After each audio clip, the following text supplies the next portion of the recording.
وقت کے ریگستان میں کچھ کہانیاں ایسی ہوتی ہیں جو کبھی پرانی نہیں ہوتیں بلکہ ہر دور میں انسان کے دل کو چھو لیتی ہیں۔ یہ کہانی بھی کچھ ایسی ہی ہے۔ ایک چھوٹے سے قصبے میں جہاں مٹی کی خوشبو بارش کی ہر بوند سے جی اٹھتی تھی، وہاں رہتا تھا اقبال، عمر 30 برس کے قریب، چہرے پر معصومیت اور آنکھوں میں ایک عجیب سی تنہائی۔ اقبال کا دل ہمیشہ صبر اور شکر سے بھرا رہتا تھا، مگر زندگی اسے ہر روز ایک نیا امتحان دیتی۔ بچپن ہی میں والد کا سایہ اٹھ گیا تھا اور ماں نے اپنی گود کی چھاؤں تلے اس کی پرورش کی۔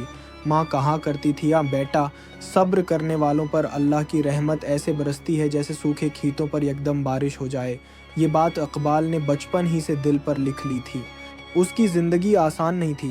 ایک چھوٹی سی کریانے کی دکان تھی جس سے بمشکل اتنا ملتا کہ گھر کا چولہا جل سکے، مگر اقبال کبھی شکوہ نہ کرتا۔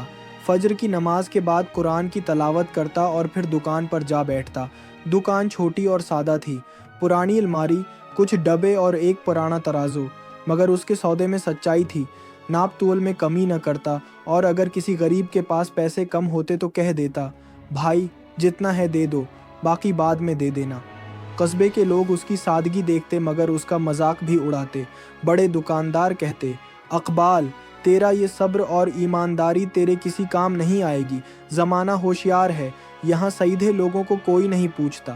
اقبال مسکرا کر کہتا، جو میرا ہے وہ مجھے ضرور ملے گا، رزق دینے والا انسان نہیں، اللہ ہے۔ مگر رات کو جب ماں کے پاس بیٹھتا تو دل میں درد اٹھتا۔ ماں اس کی آنکھوں کو دیکھ کر سمجھ جاتی اور کہتی، بیٹا، صبر کا راستہ لمبا ضرور ہے مگر اس کا انعام اتنا بڑا ہے کہ سوچ بھی نہیں سکتے۔ وقت گزرتا گیا، حالات سخت ہوتے گئے، ماں بیمار رہنے لگی، دوا کا خرچ بڑھ گیا۔ اکثر اوقات اقبال خود بھوکا سو جاتا مگر ماں کے لیے روٹی پکا دیتا۔ آنکھوں میں آنسو آ جاتے مگر لبوں پر بس یہی رہتا، الحمدللہ۔ ایک دن شام کے وقت جب فضا میں مٹی کی خوشبو پھیلی ہوئی تھی، ایک اجنبی قصبے میں آیا۔ لمبا قد، سفید داڑھی اور کپڑوں سے ہی ظاہر ہوتا کہ بڑا دولت مند ہے۔ وہ سیدھا اقبال کی دکان پر آیا اور بولا، مجھے بہترین چاول چاہیے مگر ناپ تول میں کمی نہ ہو۔ اقبال مسکرا کر بولا، جناب، اللہ کی قسم میرے ترازو میں کبھی کمی نہیں ہوتی۔ اس نے سکون سے چاول تولے اور دے دیے۔ اجنبی نے حیرت سے کہا، تو دوسروں جیسا نہیں، اور چلا گیا۔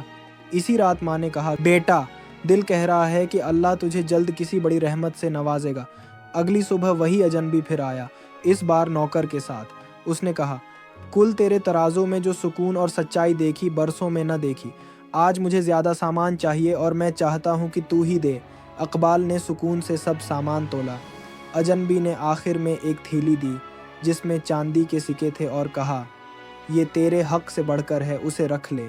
اقبال نے حیرت سے سکے دیکھے، پھر آہستگی سے تھیلی واپس کر دی اور بولا، مجھے صرف اپنا حق چاہیے، باقی میرے لیے گناہ ہے۔ اجنبی کے لبوں پر مسکراہٹ آئی، جیسے یہی جواب اس کی توقع تھی۔ اس کا نام یوسف تھا، جو ایک بڑے گاؤں کا زمیندار تھا۔ یوسف بار بار آنے لگا، کبھی تھوڑا سا سامان لیتا، کبھی باتوں میں وقت گزارتا۔ اس نے اقبال کو اپنی زمینوں اور حساب کتاب کی ذمہ داری سنبھالنے کی پیشکش کی۔ اقبال پہلے ہچکچایا مگر ماں نے کہا، بیٹا، صبر کرنے والوں کو اللہ ہمیشہ ان کی امید سے بڑھ کر دیتا ہے۔ یوں اقبال کی زندگی کا نیا سفر شروع ہوا۔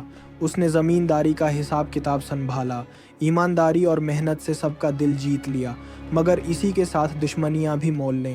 بہت سے لوگ اس سے جلنے لگے مگر وہ ہر بات پر صبر کرتا رہا۔ ایک دن یوسف نے بڑے مجمع میں اعلان کیا، میری زمین اور میرا گھر اب اس کے حوالے ہیں جس نے مجھے بربادی سے بچایا، عدالت میں میری عزت رکھی، وہ ہے اقبال۔ یہ سن کر سب حیران رہ گئے۔ یوسف نے مزید کہا، رتبہ خون سے نہیں کردار سے ملتا ہے، اور کردار اقبال نے دکھایا ہے۔ یوسف نے اپنی بیٹی مریم کی حفاظت اور عزت کا ذمہ بھی اقبال کو دینے کی بات کی۔ یہ سن کر اقبال کے دل کی دھڑکنیں تیز ہو گئیں۔ وہ جانتا تھا یہ فیصلہ اس کی زندگی کا سب سے بڑا امتحان ہے۔ یوسف کے الفاظ نے مجمع میں موجود سب کو حیران کر دیا۔ لوگ ایک دوسرے کی طرف دیکھنے لگے کہ یہ کیسے ممکن ہے کہ ایک غریب دکاندار جس کی دکان پر کبھی کوئی ٹکتا بھی نہیں تھا، آج اتنے بڑے زمیندار کا وارث بننے جا رہا ہے۔ یوسف نے کہا، میں نے دولت کے سمندر دیکھے ہیں مگر سکون کا ایک قطرہ نہ ملا۔ اقبال کے ترازو نے مجھے وہ سکون دیا ہے جو کسی خزانے میں نہیں تھا، اسی لیے آج سے اقبال ہی میرا جانشین ہے۔ یہ سن کر کچھ لوگوں کے دل میں حسد کی آگ بھڑک اٹھی، خاص طور پر وہ لوگ جو یوسف کی دولت پر نظر جمائے بیٹھے تھے۔ مگر اقبال نے سجدے میں گر کر اللہ کا شکر ادا کیا اور کہا، یا رب، یہ سب تیری رحمت ہے، میں اس کا اہل نہیں تھا۔ دن گزرتے گئے، اقبال نے زمینوں کا انتظام سنبھالا، کسانوں کے ساتھ نرمی اور عدل سے پیش آتا، قرض داروں سے سختی نہ کرتا، مزدوروں کی مزدوری وقت پر دیتا۔ دیکھتے ہی دیکھتے وہ سب کے دلوں میں اتر گیا۔ یوسف نے اپنی بیٹی مریم کا ہاتھ اقبال کے سپرد کر دیا۔ مریم بھی اپنے والد کی طرح نیک سیرت تھی۔ اقبال اور مریم کی شادی سادگی سے ہوئی۔ شادی کی رات اقبال کی آنکھوں سے آنسو بہہ نکلے۔ مریم نے پوچھا، کیا ہوا؟ اقبال نے کہا، میں سوچ رہا ہوں کہ کل تک میں ایک چھوٹی سی دکان کا معمولی سا دکاندار تھا اور آج اللہ نے مجھے عزت، محبت اور سکون سب کچھ دے دیا۔ ماں نے خوشی کے آنسوؤں کے ساتھ دعا دی، بیٹا، میں نے تجھے ہمیشہ صبر اور شکر کی نصیحت کی تھی، دیکھ لے آج تیرا صبر تیرے لیے عزت اور دولت دونوں لے آیا ہے۔ کچھ سال بعد اقبال کے ہاں 2 بیٹے اور 1 بیٹی پیدا ہوئے۔ اس کا گھر ہنسی خوشی سے گونجنے لگا، مگر اس نے اپنی اصل کو کبھی نہ بھلایا۔ اکثر اپنی اولاد کو کہتا، بیٹو، یاد رکھنا، عزت دولت سے نہیں، کردار سے ملتی ہے۔ صبر کرنے والا کبھی خالی ہاتھ نہیں رہتا۔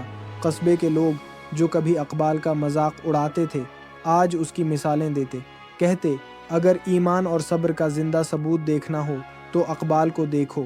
یوں ایک غریب دکاندار کی کہانی صبر اور شکر کے راستے پر چلتے ہوئے اس مقام تک پہنچی جہاں اس کا نام آنے والی نسلوں کے لیے روشنی بن گیا۔ صبر کرنے والا کبھی ناکام نہیں ہوتا۔ انسان کی اصل پہچان اس کا کردار ہے، نہ کہ اس کی دولت۔